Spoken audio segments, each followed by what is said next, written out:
The third type that we're going to talk about and delve into, these are the lackers. A lacker is lacking either a skill set or a mindset. If you're a parent, you're going to want to figure out which of the two it is.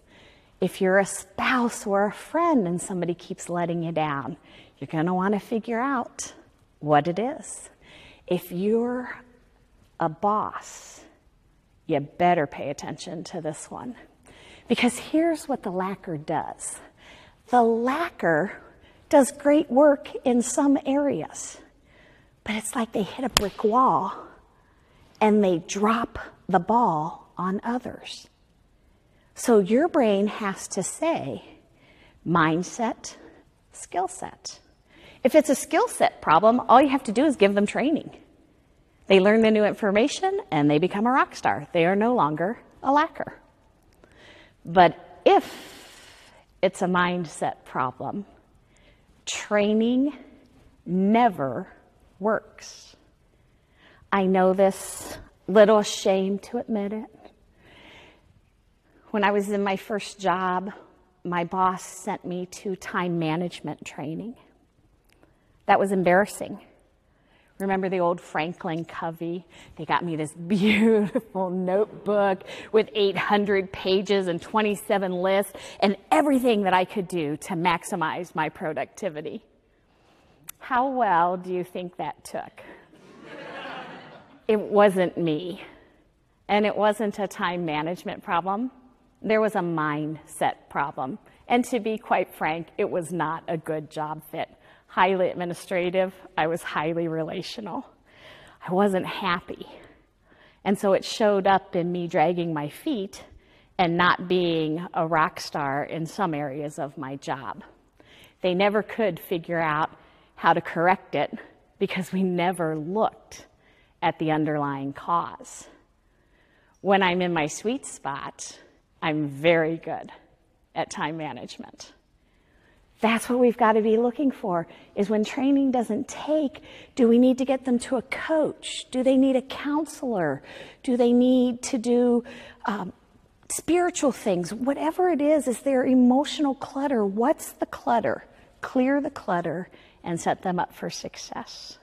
And they can be rock stars and become high flyers. The fourth group that we're going to delve into this morning are the slackers.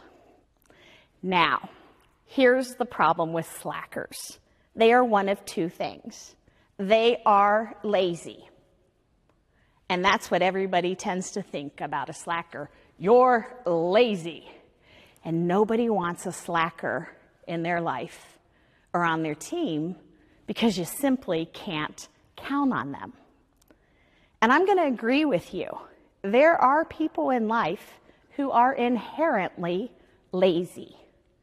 If that's who they are and it's all areas of their life, tell yourself the truth. They are lazy.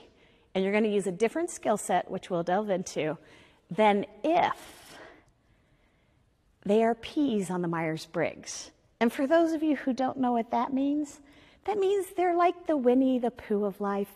It's a rain cloud, honey, flowers, piglet. They get easily distracted.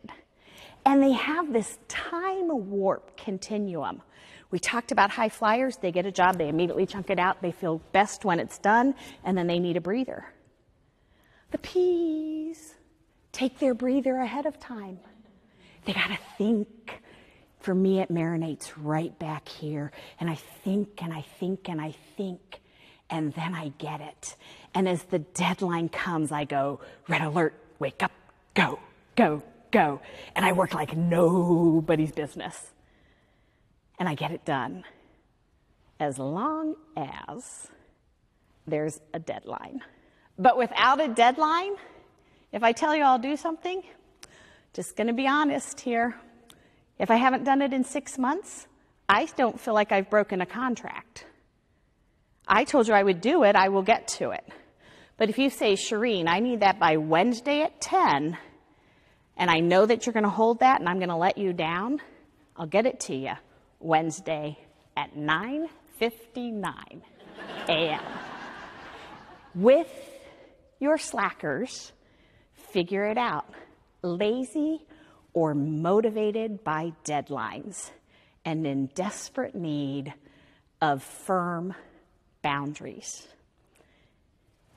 Slackers can be rock stars.